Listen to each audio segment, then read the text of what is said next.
12 ruangan di kantor DPRD Pati dibobol maling. Pelaku tidak mengambil barang berharga, namun hampir seluruh dokumen penting terkait pembahasan anggaran perubahan 2022 dan murni 2023 raib dari ruang fraksi masing-masing partai.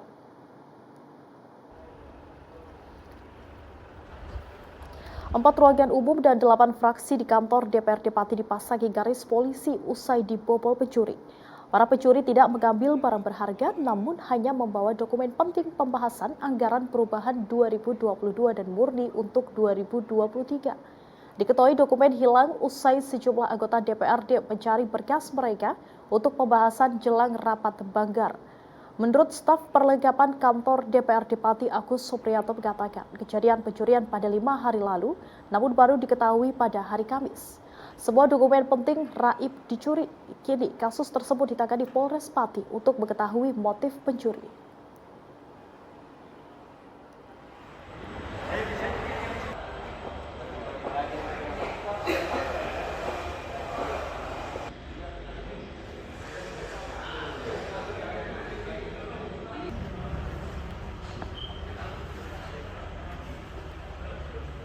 Ampun,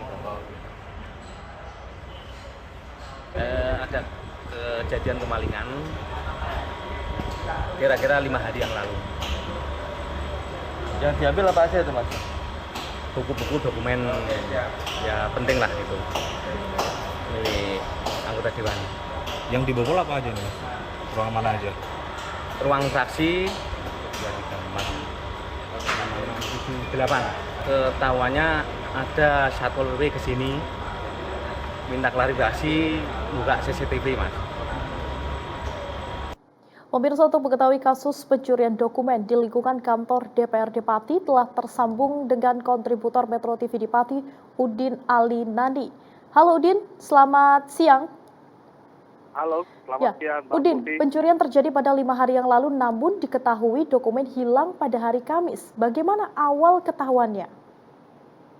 Ya, dapat kami gambarkan dari Pati, Jawa Tengah bahwa kasus pembobolan kantor DPRD Pati ini terjadi 5 hari yang lalu, di mana pada saat itu pelaku masuk ke dalam kantor DPRD Pati dan mengambil sejumlah dokumen-dokumen penting milik para anggota DPRD.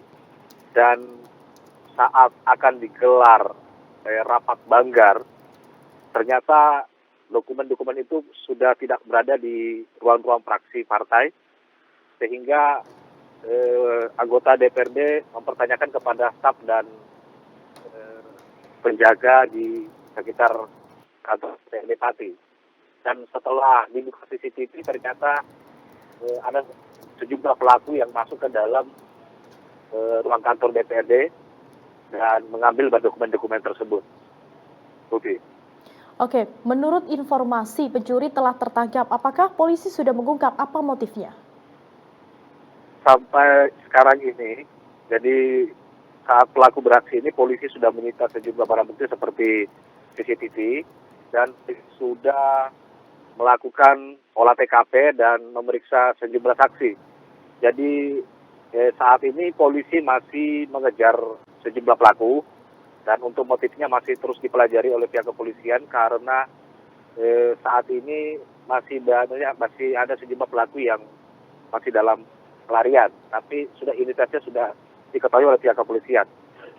Sementara saat ini pihak kepolisian sudah mengejar pelaku dan masih dalam pengejaran di lapangan.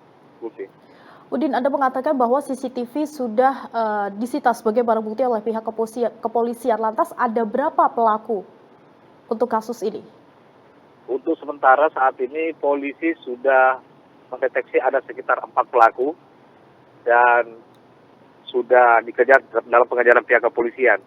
Identitas pelaku sudah diketahui dan menurut Kasat Reskrim sendiri bahwa para pelaku leluasa masuk ke dalam kantor DPRD Pati karena para pelaku mencatut nama anggota-anggota DPR Pati, sehingga dia dengan leluasa masuk ke dalam ruang-ruang fraksi dan mengambil dokumen-dokumen tersebut. Oke, pelaku mencatut nama anggota DPRD agar bisa leluasa keluar dan masuk ruangan. Apakah sudah diketahui atau Anda sudah mendapatkan informasi apakah pelaku tersebut berasal dari dalam DPRD atau merupakan orang luar? Untuk identitasnya sendiri menurut Kasat Reskrim adalah pelaku adalah orang luar dan memang mereka kepada penjaga Satpol PP maupun security yang ada di DPRD dia mengatakan bahwa menyebutkan sejumlah anggota DPRD dan mencatut namanya sehingga pada saat pengambilan berkas itu mereka tidak mencurigai. Oke, sejumlah berkas dilaporkan hilang. Apakah ada barang lain yang dilaporkan juga hilang, misalnya barang-barang berharga seperti peralatan elektronik?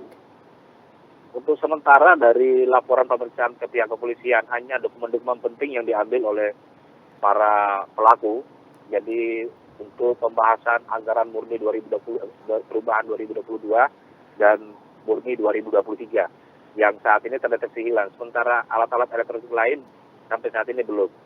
Oke, baik. Dan dari pengakuan Kasat Reskrim juga, pengembangan kasus ini ternyata bukan hanya kantor DPRD Pati yang dibobol, ternyata ada sejumlah kantor lain yang dibobol oleh pelaku, yakni kantor Satpol PP dan kantor Dinas Perdagangan Kabupaten Pati. Ada sejumlah kantor lain yang juga dibobol. Apakah sudah ditemukan atau ada informasi memang mereka berasal dari satu komplotan pencuri yang sama atau hanya suatu kebetulan, Udin? Dari CCTV yang diperiksa oleh pihak kepolisian itu pelaku adalah sama dengan yang pelaku di kantor DPRD Pati. Jadi rangkaiannya hampir bersamaan dan seperti di kantor DPRD Pati itu dilakukan sampai empat kali berulang-ulang. Jadi empat hari dia lakukan dan kemudian kembali ke Satpol PP dan kantor kita untuk melakukan itu lagi, mengambil barang itu lagi. Oke, kemudian pencurian ini terjadi usai pelantikan PJ Bupati Kudus. Apakah Anda ada informasi jika sebelumnya ada pembahasan RAB yang aneh?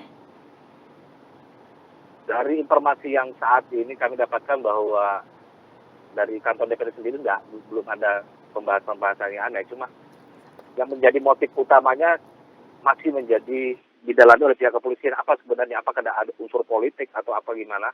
Karena dari sebelum pelaku yang diambil pelaku ini adalah dokumen-dokumen penting untuk pembahasan anggaran perubahan dan murni.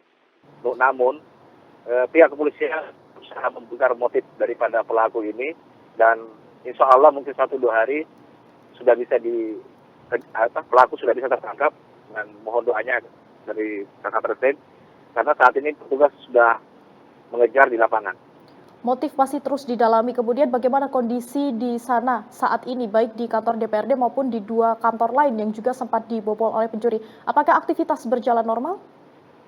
Untuk hari ini aktivitas di DPRD Pati maupun di Satpol PP dan di Sidak sudah berjalan normal. Garis polisi lain sudah dicabut oleh pihak kepolisian dan sudah seperti hari-hari biasanya. Oke, baik. Aktivitas sudah berjalan normal. Motif masih terus didalami dan juga dari pihak kepolisian masih mengejar pelaku yang sudah diketahui apa motifnya. Terima kasih Udin Alinani, kontributor Metro TV. Selamat beraktivitas kembali.